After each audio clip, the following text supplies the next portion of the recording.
पैसा त्यस्तो विधि ठुलो लाग्दैन हजुरलाई चाहिँ? पैसा फेरि ठुलो लाग्दैन भने लाग्छ फेरि है। अब हाम्रै सेलेरी हेर्ने भने पनि थोरै छ अहिले। वाइल्ड रिच भइसकेपछि पैसा चाहिँ नथिङ हैन, ह्याप्पिनेस हो ठुलो कुरा। पैसाले खुसी किन्न सकिन्छ भन्छन्, तर आज हामी दरबारमा आइसकेका छौँ यही पोइन्ट अफ भ्यू बुझ्नको लागि। ल आउनुहोस् आज बुझौँ मान्छेहरूको विचारहरू। हजुरको फर्स्ट स्यालेरी एक्सपेक्टेसन चाहिँ के थियो? हजुरले फर्स्टमा स्यालेरी जुन पाउनु भयो त्यसको एक्सपिरियन्स अलि बताइदिन सक्नुहुन्छ कि? नयाँ हुन्छ, एकदम फिलिङ्स राम्रो आउँछ अनि यसले हाम्रो भविष्य राम्रो हुन्छ, हाम्रो पारिवारिक अवस्था होइन, छोराछोरी यता पढाइ लेखाइदेखि लिएर हरेक तौरमा सहजता ल्याउँछ भन्ने फिलिङ्स लाग्यो। त्यो राम्रो लागेको थियो अफकोर्स, किनभने फर्स्ट स्यालेरी भनेको त्यो फर्स्ट जब पनि हो नि त। जोइन गर्दाखेरि आफ्नो एक्सपर्टिज आफूले पढेर गरेपछि अनि त्यहाँ गइसकेपछि एउटा ठाउँमा सेटल भइसकेपछि त्यो अफकोर्स राम्रो फिलिङ त हुने नि हुन्छ। अहिले मेटेरियलिस्टिक मान्छेहरू अलिक भौतिकवाद भइरहँदाखेरि पैसा चाहिँ डाइरेक्टली अथवा इन्डाइरेक्टली ह्याप्पिनेस हो नै क्या। मैले फर्स्ट अफ स्यालेरी पाउँदाखेरि घरको सबै म्यानेजमेन्ट गर्न पाएँ अनि तलब आयो, खुसी लाग्यो।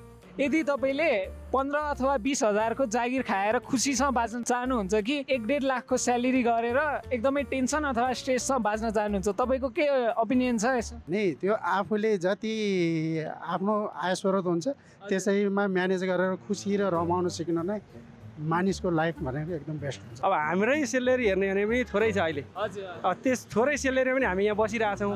अब हामी विदेश जानु भनेर योभन्दा बेसी त कमाउन सक्छौँ नि त। विदेश जानु भने त हामीलाई योभन्दा बेसी सेलेरी त पाउन सकिन्छ जस्तो लाग्छ, तर आफ्नै देशमा बसेर आफ्नै फ्यामिलीसँग बसेर साह्रो गाह्रो पर्दा फ्यामिलीसँग हुन्छ भनेर त्यसको लागि मलाई चाहिँ त्यो उहाँ जान म चाहदिनँ। आफ्नै देशमै बसेर हजुर अब जागिर छोडिसकेपछि पनि बरु देशमै केही गर्ने। म त्यही 15 या 25 हजार रुपियाँ कमाएर खुसी भएर बाँच्न चाहन्छु। खुसी नै हजुरलाई अलिकति इम्पोर्टेन्ट हो, मतलब कि पैसा त्यस्तो विधि ठुलो लाग्दैन हजुरलाई चाहिँ? पैसा फेरि ठुलो लाग्दैन भने लाग्छ फेरि।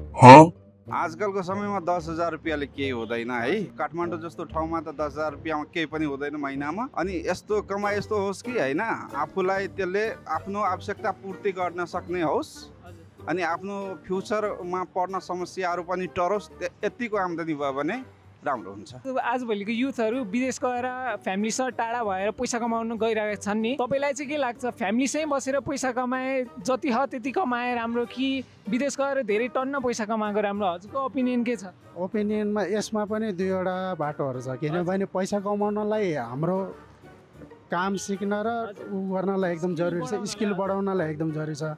त्यसको लागि बाहिर जानुपर्ने एकदम आवश्यक नै छ, किनभने हाम्रो देशमा केही सिकौँ केही गरौँ भने त्यो अझसम्म छैन होइन।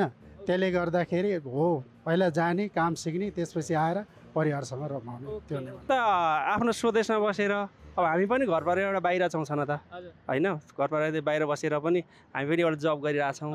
तर अब हजुर तर यहाँ आफ्नो देश छोडेर विदेश गएर पैसा कमाउनु अब बाध्यता छ मान्छेहरूको, जानै पर्यो। तर उनीहरूलाई खुसी त मिल्दैन नि, परिवार यहाँ हुन्छ जति नै उहाँ पैसा कमाए पनि यहाँको खुसी त पाउन सक्दैन नि त।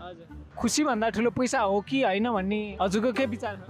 मेरो विचारमा चाहिँ पैसाले खुसी त किन्न सकिन्छ जस्तो लाग्दैन, तर अहिलेको अवस्थामा कति मान्छेहरूले चाहिँ के पैसाले नै खुसी किनिन्छ, सब थोक पैसा हो जस्तो लाग्छ।